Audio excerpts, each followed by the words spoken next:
আসসালামু আলাইকুম রহমতুল্লাহি ওয়া বারাকাতুহু। কেমন আছেন সবাই? আশা করছি ভালো আছেন, সুস্থ আছেন। তো এটা আমাদের আরেকটা ইউনিট। প্রতিদিনই আমরা এইভাবেই কাজ করি। আসলে আমাদের কাজের স্টেপ বাই স্টেপ করতে হয়। হঠাৎ দেখা যায় যে একটা ইউনিট চলছে না, কেন সমস্যা, তো এগুলো চেক করতে যেতে হয়। তো সার্ভিস চলতেছে, দেখতে পাচ্ছেন আপনারা। তো এই ইউনিটগুলো হচ্ছে 40 টনের ডাবল স্টেজ। পূর্বের ভিডিওতে আমি আপনাদের বলেছি। তো এই ইউনিটগুলো 40 টনের। তো এটার সাথে এইচইউ লাগানো। তো এইচইউ লাগানোর আসলে প্যাকেজ ইউনিট আর এইটা ডাইরেক্ট স্প্লিটের মধ্যে এইচইউ টোটাল ডিফারেন্ট। প্যাকেজ ইউনিটে একটার ভিতরে সমস্ত কিছু থাকে, এটার ভিতরে হচ্ছে আপনি স্প্লিটের মতোই। তো এটার সাথে পাইপগুলো গিয়ে আপনার আমাদের যে এইচইউ আছে সেটার সাথে লাগে এবং সেটার মধ্যে ব্লোয়ার এবং আপনার ইভাপোরেটর ইউনিটটা লাগানো থাকে। ওকে, তো এখানে দেখছেন ইভাপোরেটর ইউনিটটা আমরা সার্ভিস করে ফেলেছি অলরেডি। তো আমরা এখন ফিল্টারগুলো আপনার ইনস্টল করে দিচ্ছি যাতে আমাদের ইউনিটগুলো ভালোভাবে চালানো যায়, কোনো প্রবলেম না হয়। কারণ এটা রেগুলার সার্ভিস না করলে হবে কি, আপনার ইউনিটটা হাই অ্যাম্পস নিবে এবং ইউনিটে আপনার ঠান্ডা পর্যাপ্ত হবে না। আপনি নানান ধরনের ফল্ট নিচে দেখবেন যে কমপ্লেন আর কমপ্লেন, যার এসি সে শুধু কমপ্লেন। তবে হয় কি, সবচেয়ে নর্মালি এই ইউনিটগুলো মিডিল ইস্টে 2 থেকে 3 মাস যখন চলে পুরো জ্যাম হয়ে যায়। ঠিক আছে, দেখেন কতটা সুন্দর পরিষ্কার পরিচ্ছন্ন হয়ে গেছে আমাদের এই ইভাপোরেটর ইউনিটটা, এইচইউটা। তো এখানে আমাদের দুই সাইডে উপরে এবং নিচে 6টা আপনার ফিল্টার আছে। এগুলা 2 ফিটের মতো, 2 ফিট বাই 2 ফিট। তো এগুলো আমরা সার্ভিস করলাম এবং সার্ভিস করার পর আমরা লাগায় দিচ্ছি।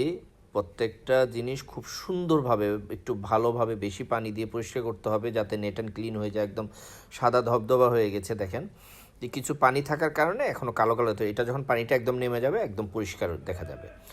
তো এটা আসলে ঢুকাতে একটু কষ্ট হচ্ছে, প্রধান কারণ কি, এটার অপোজিট সাইডে পেছনের সাইডে এরা যে এইচইউর পাইপগুলো নিচে, তো একটু জায়গা রাখে না। আমার মনে হয় আরও 2-4 ইঞ্চি জায়গা রাখলে হয়তো আমাদের খুব ইজি হইতো এই ফিল্টারটা ঢুকাইতে। তো আমরা প্রায় 2 থেকে 3 মাস অন্তর অন্তর এই ইউনিটগুলো সার্ভিস করে থাকি, রেগুলার সার্ভিস। এবং হচ্ছে রেগুলার মেনটেন্যান্সের একটা অংশ গিয়ে গিয়ে চেক করতে হয় কোথাও কোনো সমস্যা আছে কি না, আমার এইচইউ ঠিকমতো চলতে, বেয়ারিং খারাপ কিনা, ব্লোয়ার খারাপ কিনা, অথবা কম্প্রেসারের ঠিকমতো চলছে কি না, কন্ট্যাক্টর খারাপ কিনা, আউটডোর ফ্যান মোটর খারাপ কিনা। এই জিনিসগুলো খুবই লক্ষণীয়। আপনারা যখন কাজ করতে যাবেন তখন স্টেপ বাই স্টেপ চেক করে দেখবেন। অনেক সময় কন্ট্যাক্টর খারাপ থাকে, অনেক সময় আউটডোর ফ্যান মোটরের আপনার বেয়ারিং খারাপ থাকবে। তো যদি আপনি ঠিকমতো চেক না করেন তখন কিন্তু এই প্রবলেমগুলো আপনি ফাইন্ড আউট করতে পারবেন না। এবং ফিল্টার লাগানোর পরে দেখেন ফিল্টারের সাইডে 2টা হচ্ছে আপনার লাগানোর জন্য যাতে ফিল্টার বেরোয় না আসে 2টা সাপোর্ট দেওয়া আছে।